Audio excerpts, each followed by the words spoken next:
Bears present The Great Kapok Tree. The story was written by Lynn Cherry, and through the book we've been able to explore many different parts of the rainforest and learn more about our part to protect it. So please enjoy.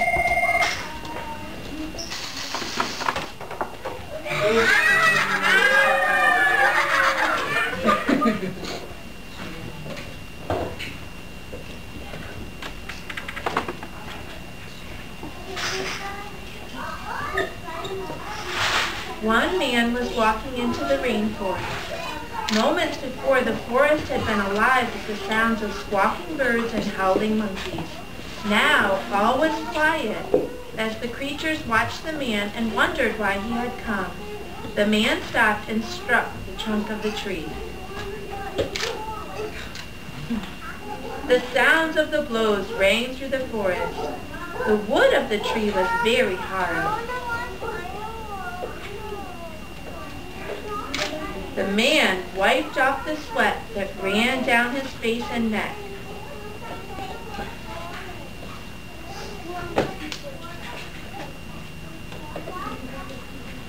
Soon the man grew tired. He sat down to rest at the foot of the great Kapok tree. Before he knew it, the heat and hum of the forest had lulled him to sleep. A boa constrictor lived in the Kapok tree. He slithered down its trunk to where the man was sleeping. He looked at the gash the axe had made in the tree. Then the huge snake slid close to the man, hissed, and said,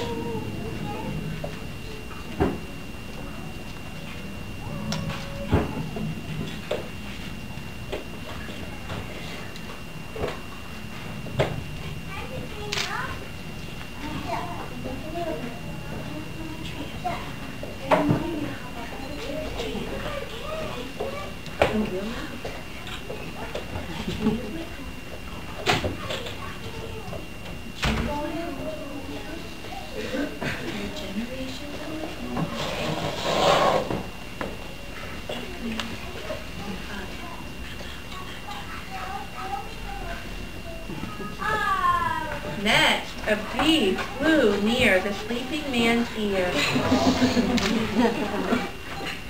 I pollinate the trees and flowers throughout the rainforest, and all living things depend on what I have. Next, a troop of monkeys scampered down from the canopy of the Kapok tree. They chattered, and one said,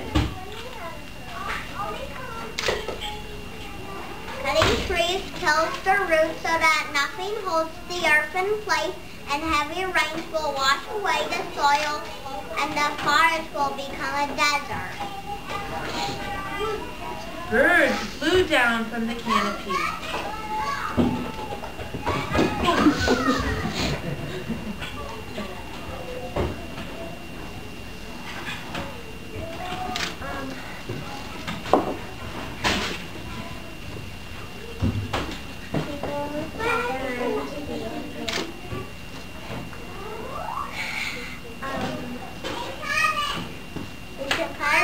Clear the underbrush into the forest with the ears.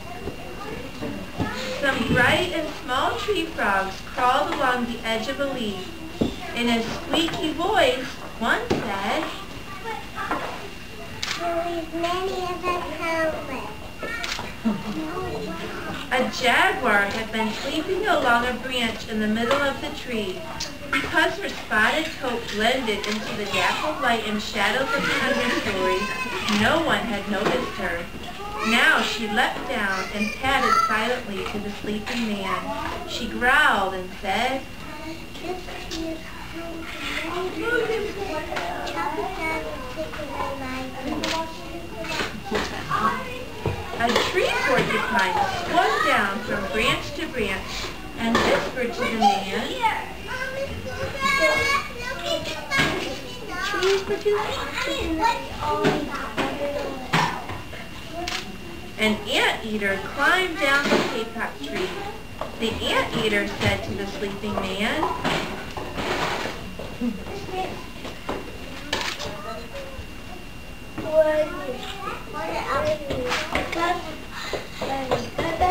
Next,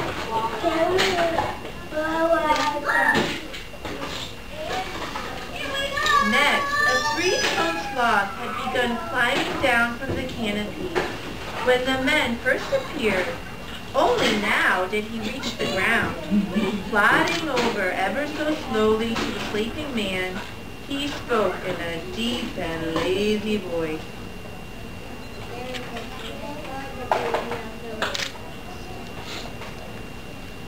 A child from the Yanomamo tribe who lived in the rainforest knelt over the sleeping man.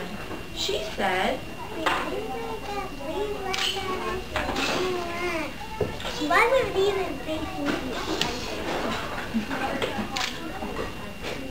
The man awoke with a start. Before him stood the rainforest child, and all around him staring were the creatures who depended upon the great kapok tree. What wondrous and rare animals they were. The man looked about and saw the sun streaming through the canopy. Spots of bright lights glowed like jewels amidst the dark green forest. Strange and beautiful plants seemed to dangle in the air suspended from the great kapok trees. The man smelled the fragrant perfume of their flowers. He felt the steamy mist rising from the forest floor, but he heard no sound, for the creatures were strangely silent. The man stood up and picked up his axe. He swung back as to strike the tree, but suddenly he stopped. He turned and looked at the animals and the child. He hesitated. Then he dropped the axe and walked out of the forest. The end.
Eat all the fruit they can. The canopy is like a big umbrella. Understory home to many snakes, many snakes. The understory home to many snakes, many snakes. They eat cats and rats and rats, and they like the gnats for snacks. The understory's home to many snakes, many snakes. Forest floor is dim, dark and wet. Dark and wet. The forest floor is dim, dark and wet, dark and wet. The ants go marching by, up and watch the birds on high. The forest floor is dim, dark and wet, dark and wet.